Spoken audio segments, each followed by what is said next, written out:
the end of our last story, we heard God telling Hezekiah that one day the people of Jerusalem, the people of Judah, will be carried off, but not by the Assyrians, but rather by the Babylonians.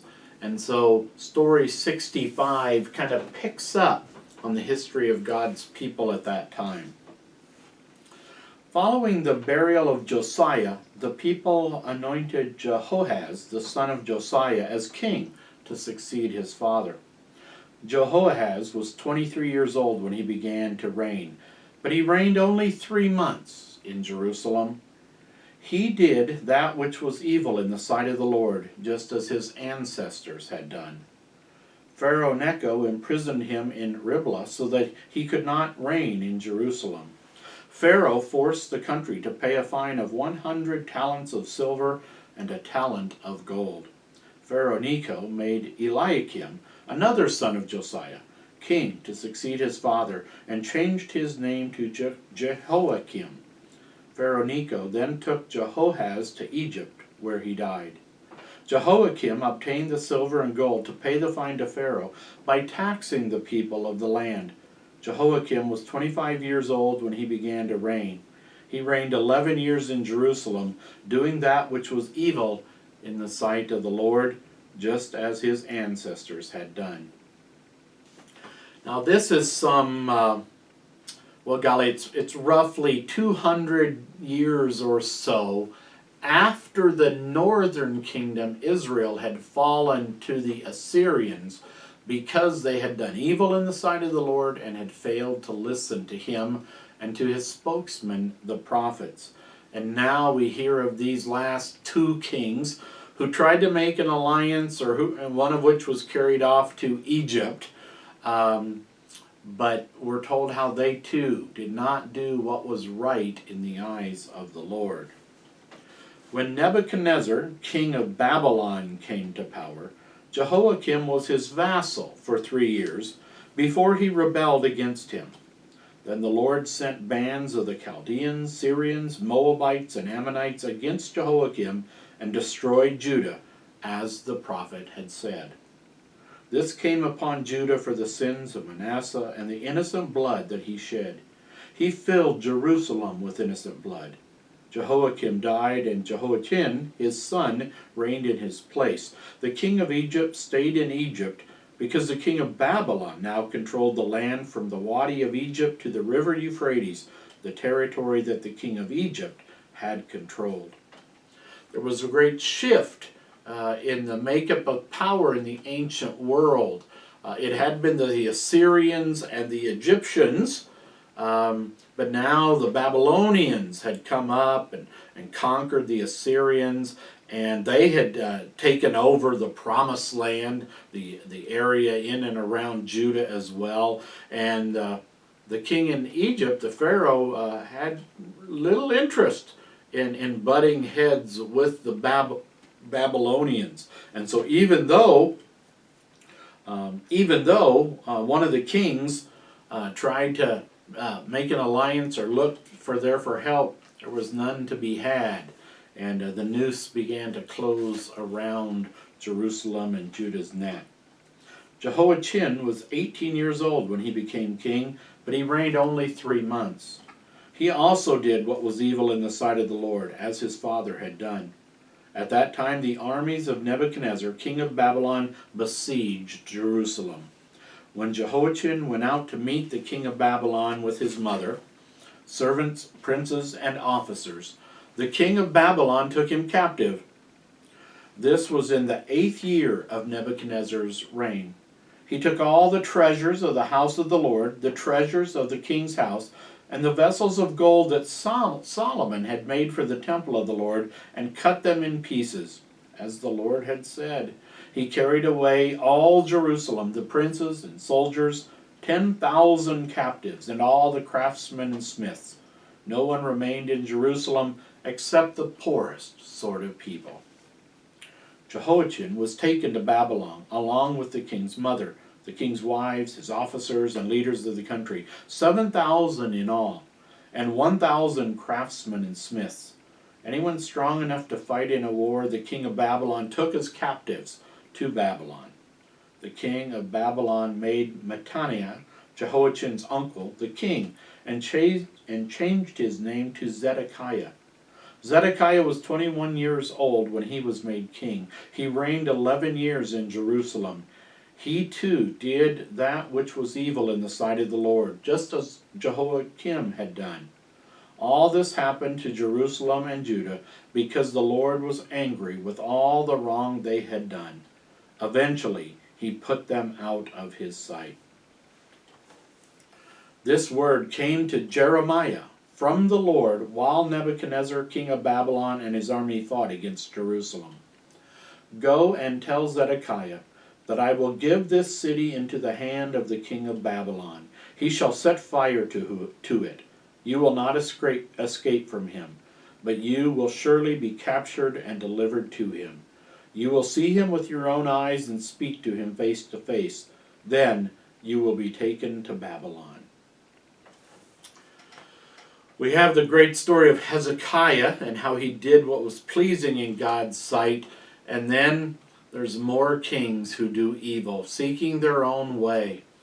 And again, we see happening to Judah what had happened to Israel some 250 years earlier.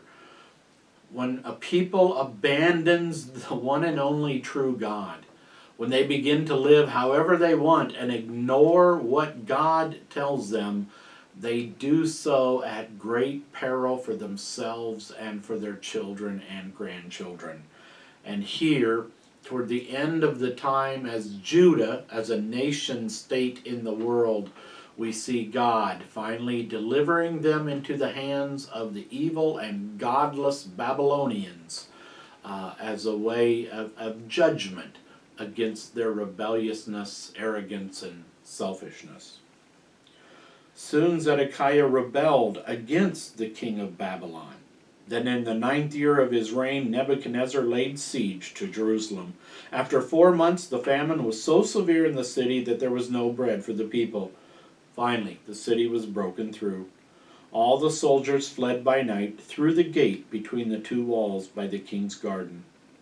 Now the Chaldeans, another name for kind of the Babylonians, had surrounded the city. But when the king and his army headed toward the plains of Jericho, they pursued him and overtook him in the plains of Jericho and scattered his army. They captured Zedekiah the king and brought him to the king of Babylon at Riblah. Here they passed judgment on him. They killed his sons before his eyes and put out his eyes. Then they bound him with bronze chains and took him to Babylon. Nabuzaradan, a captain of the guard and a servant of the king of Babylon, came to Jerusalem and burned the house of the Lord, the king's house, and all the houses of Jerusalem. He set fire to every important building. The army broke down the walls of Jerusalem, and the rest of the people who were left in the city were carried away. The captain of the guard left only the poor of the land to care for the vineyards and the fields. The pillars of brass that were in the house of the Lord, their bases, and the bronze pool that was in the house of the Lord, the Chaldeans broke in pieces. They carried the bronze to Babylon. Even the pots, the shovels, the snuffers, the spoons, and all the vessels of bronze used in the temple service were taken away.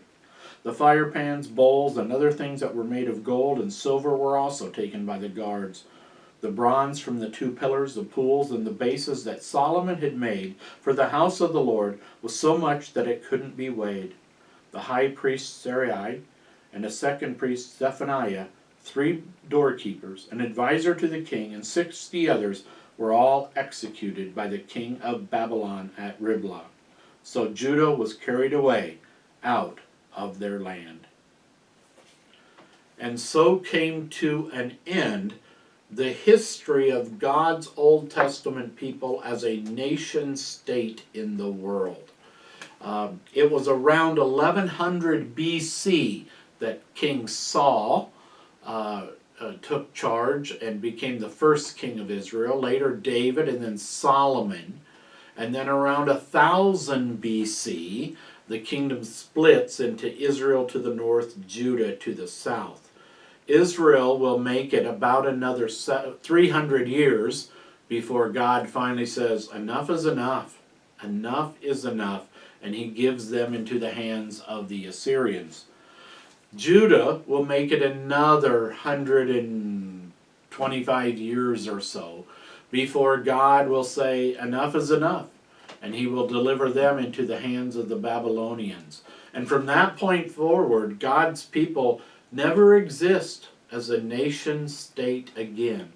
They now enter a period of time where some of them that are carried off to Jerusalem will be known as the remnant, what's left of God's Old Testament people. And they will live in a country that is totally godless, a very heathen, wicked nation. And so God's people will find themselves kind of surrounded by godless people. And it's a unique and interesting time of their story. And perhaps a time in the history of God's Old Testament people that should be of particular interest to us in our country, which seems intent on becoming less and less godly, seems to be intent on listening to its own wisdom and what it says is good and right and proper, and a nation that in many ways, except for a small remnant of Christians, really isn't all that interested in what God has to say about anything anymore. And so it's beneficial for us to be aware of this time. Now we should keep in mind, before we begin story 66, that God had made some incredible promises to his Old Testament people. And it was going to be through that people that the long-promised Messiah would once come. And promises had been made about where that child would be born, and the fact that he would be a Hebrew, and then the entire plan of Christ's ministry. And so God wasn't done with his Old Testament people. And though they were now a pretty small remnant, as compared to the rest of the unbelieving and rebellious world, nevertheless, he is still at work through them. Beginning with story 66 then, we read about one of the characters, and we'll hear about others as well, who were carried off by the Babylonians to Babylon, but who nevertheless remained faithful to their God. The prophet Daniel. Nebuchadnezzar, king of Babylon, besieged Jerusalem in the 3rd year of Jehoiakim's reign in Judah. The Lord allowed Jehoiakim to be captured, along with many of the vessels from the temple of God that were carried to Babylon, and put in the storehouse of Nebuchadnezzar's God. The king ordered Ashpenaz and the head of his court officials to bring some of the children of Israel, especially from Jehoiakim's family and the nobility. He wanted those who were physically fit, good-looking, skilled learners in all branches of knowledge, and well-informed and intelligent, who could qualify to serve in the king's palace and who would learn the literature and language of the Chaldeans. The king gave them a daily provision from the king's meat and wine. He trained them for 3 years. Then they were to enter the king's service. Among those who were trained were some young men from Judah. They were Daniel, Hananiah, Mishael, and Azariah. The chief officer gave them new names. To Daniel he gave the name Belshazzar. To Hananiah he gave the name Shadrach. To Mishael he gave the name Meshach. And to Azariah he gave the name Abednego. Daniel resolved in his heart that he would not make himself unclean by eating the king's meat or drinking his wine. So he asked the chief officer to let him keep himself clean. Now God had made the chief officer kind and sympathetic toward Daniel, but he told Daniel, "I am afraid. My lord the king has decided what you should eat and drink. If he should see you looking worse than the others of your age, I could lose my head." "Run a test for 10 days, Daniel said to Melzar, the guard whom the chief officer had placed over Daniel, Hananiah, Mishael, and Azariah. "Let us eat only vegetables and drink water. Then compare how we and the boys who were eating the king's food look, and decide what to do with your servants on the basis of what you see." So he agreed to test them for 10 days. At the end of 10 days, they looked healthier and better nourished than the others who were eating the king's food. So Melchizedek took away their portions of meat and wine and fed them vegetables. It wasn't unusual in the ancient world, and it's really not all that unusual even in our own days, that after one country conquers another, that some of their best and their brightest are carried off and put into the service to the new nation. Something similar happened after World War II, when some of the very best German scientists and researchers were taken to the United States or to England or some even to Russia, and many of them really made great contributions to their new home nations. That's probably what Nebuchadnezzar is doing here. But there's something special about Daniel and who those three guys will later know as Shadrach, Meshach, and Abednego. And you get a sense that God was at work among them. And even though they lived there and they were told to eat the king's food, to eat of a Gentile king's food would have made them ceremonially and ritually unclean. And Daniel and his three friends didn't want that to happen. So they asked for special consideration, and God was at work and preserves them and made them look healthier and better than the others so that they could remain true to their God. To these four men, God gave knowledge and skills in all learning and wisdom. Daniel could understand all kinds of visions and dreams. Now, at the end of the time that the king had set for their training, the chief officer brought them to Nebuchadnezzar. He talked with all of them. None in the group could compare with Daniel and his friends, so they were chosen to serve the king. In all matters of wisdom and understanding that the king asked them about, he found them to be 10 times better than all the magicians and astrologers that were in his kingdom. Well, they were better, because they had God on their side, and God was working through them to accomplish his plan. In the second year of Nebuchadnezzar's reign, he had some dreams that troubled him and kept him from sleeping. He called all the magicians, astrologers, sorcerers, and educated Chaldeans together to explain his dreams. When they came, he said to them, "I have had a dream that troubles me. I want to know what it means." "O king, may you live forever," the Chaldeans said to him in Aramaic. "Tell us, your servants, what the dream was, and we will interpret it for you." "I don't remember the dream," the king said to the Chaldeans. "But if you don't tell me what it was and interpret it for me, you will be cut in pieces, and your houses will be made into piles of rubble. If you tell me the dream and interpret it, you will receive gifts, rewards, and great honor." "Tell us the dream, and we'll interpret it," they answered. "You're just trying to get some time to think of something. If you can't tell me the dream, there is only one thing I can do. You just want to prepare some lies to tell me and hope I will change my mind. Tell me the dream, and I will know that you can interpret it." "There isn't anyone on the earth," the Chaldeans answered, "who can tell the king what he dreamed. No king, lord, or ruler has ever asked such things of any magician, astrologer, or educated person." Then the king became furious and commanded that all the wise men of Babylon be destroyed. When the decree went out that the wise men should be slain, some sought Daniel and his friends, so they too could be killed. You get a sense that Daniel and his friends were pretty special, and so shouldn't be that surprising that there was probably some jealousy. And when the word goes out that they're all to be killed, at least some of them want to make sure that Daniel and his buddies get killed too. Then Daniel, speaking tactfully and wisely, asked Arioch, the captain of the king's guard, what was going out to slay the wise men of Babylon. "Why is this decree from the king so harsh?"